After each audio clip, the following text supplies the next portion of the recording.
ബെന്നി മാത്യു, ഈ പരിഷ്കരണത്തിൽ എവിടെയാണ് താങ്കൾക്ക് വിയോജിപ്പുള്ളത്? ബഹുമാനപ്പെട്ട അരുൺകുമാർ സാർ, ഇന്ന് ബഹുമാനപ്പെട്ട വകുപ്പ് മന്ത്രിയുമായിട്ട് ഒരു ചർച്ച ഞാൻ കാണിച്ചിരുന്നു. വകുപ്പ് മന്ത്രി കുറച്ച് കാര്യങ്ങൾ സാറിനോട് പറഞ്ഞിരുന്നു.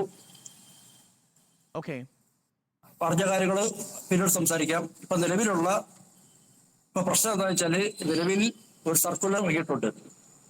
ഡ്രൈവിംഗ് ടെസ്റ്റ് പരിഷ്കരിക്കുക എന്നുള്ളതാണ്.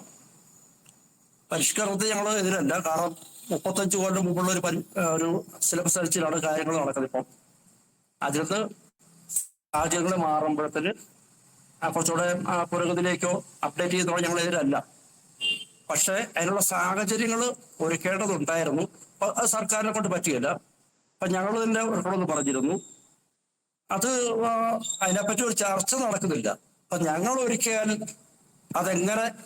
അതെങ്ങനെ കൈകാര്യം ചെയ്യും? ഒരു വാടക കിട്ടുമോ? അതിനെപ്പറ്റി ഒന്നും ചർച്ച ഉണ്ടാകുന്നില്ല.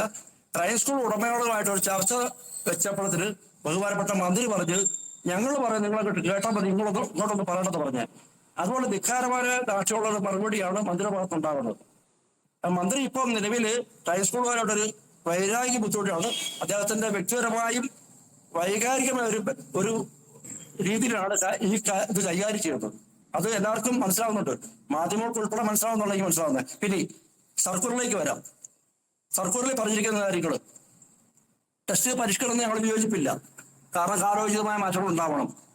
പക്ഷേ 15 വർഷമായ വണ്ടികൾ ടെസ്റ്റിങ്ങിന് ഉപയോഗിക്കാൻ പറ്റുക എന്നൊരു മാനദണ്ഡം എന്താണ്?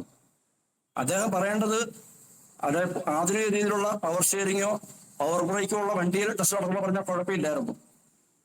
അതല്ല പറഞ്ഞ 15 വർഷം പഴക്കമുള്ള വണ്ടി എന്ന് പറയുമ്പോൾ അതിനൊരു അടിസ്ഥാനമില്ല. പിന്നെ അതുപോലെ കയ്യിൽ ഗിയറുള്ള വണ്ടി ഉപയോഗിക്കാൻ പാടില്ല. കാല ഗിയറുള്ള വണ്ടി സമ്മതിച്ചു, ഞങ്ങളത് സമ്മതിക്കുകയാണ്.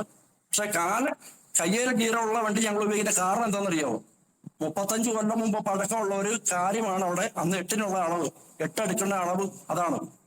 ഇപ്പം പുതിയ തലമുറയിലുള്ള വണ്ടി ഏറ്റെടുക്കാൻ പറ്റില്ല, അതിനകത്ത് എടുക്കാൻ പറ്റില്ല.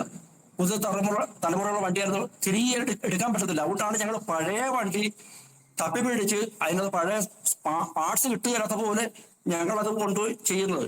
ഞങ്ങൾക്ക് ഒരു ഉപകാരമാണ് സാർ ചെയ്തു തരുന്നത്, മന്ത്രി ചെയ്ത ഉപകാരമാണ്. പക്ഷേ പുതിയ തലമുറയിലുള്ള വണ്ടി അതിനകത്ത് എടുക്കാൻ പറ്റണം. പിന്നെ അതുപോലെ ഓട്ടോമാറ്റിക് ഗിയറുള്ള വണ്ടിയിൽ എച്ചെടുക്കാൻ പറ്റിയെന്ന് പറഞ്ഞു. കേന്ദ്രത്തിൽ ഇപ്പം വന്നിരിക്കുന്ന നിയമം അനുസരിച്ച് LMB എന്നൊരു കാറ്റഗറിയാണുള്ളത്. ഓട്ടോമാറ്റിക് ആണെങ്കിലും കൊള്ളാം, ഓട്ടോമാറ്റിക് അല്ലെങ്കിലും കൊള്ളാം. LMB എന്നുള്ള കാറ്റഗറിയിൽ ഓട്ടോമാറ്റിക് വണ്ടിയിലും ടെസ്റ്റ് എടുത്താൽ ലൈസൻസ് കൊടുക്കണമെന്നാണ് നിയമം. അതിവിടെ അംഗീകരിക്കുന്നില്ല. അതുപോലെ ക്യാമറ, വണ്ടി ക്യാമറ വെക്കണമെന്നുള്ളൂ.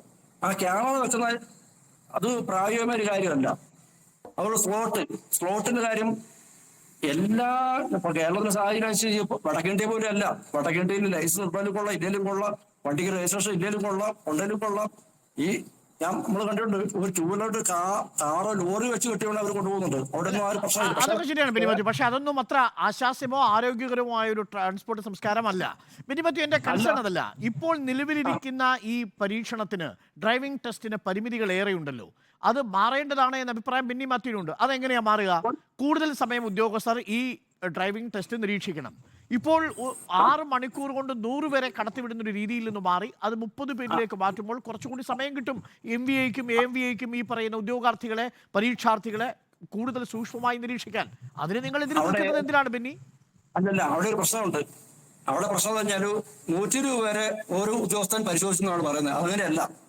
ഒരു 2 വീലർ എടുക്കുന്ന ആൾക്ക് 15 സെക്കൻഡ് വരെ എട്ടെടുക്കാനായിട്ട്, ഒരു എച്ചെടുക്കുന്ന ആൾക്കാർ 2 മിനിറ്റ് മതി എച്ചെടുക്കാനായിട്ട്. അങ്ങനെ 4 പേരാണ് 120 പേരുടെ സ്ഥലത്ത് 4 പേരാണ് പരിശോധിക്കുന്നത്.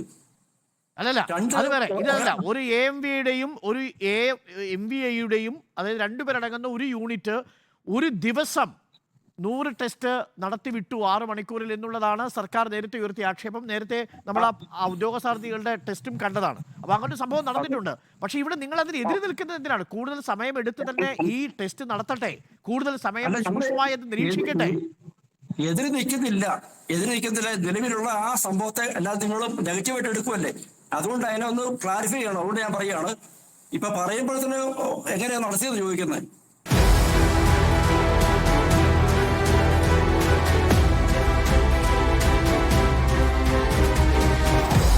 Debate with Arun Kumar.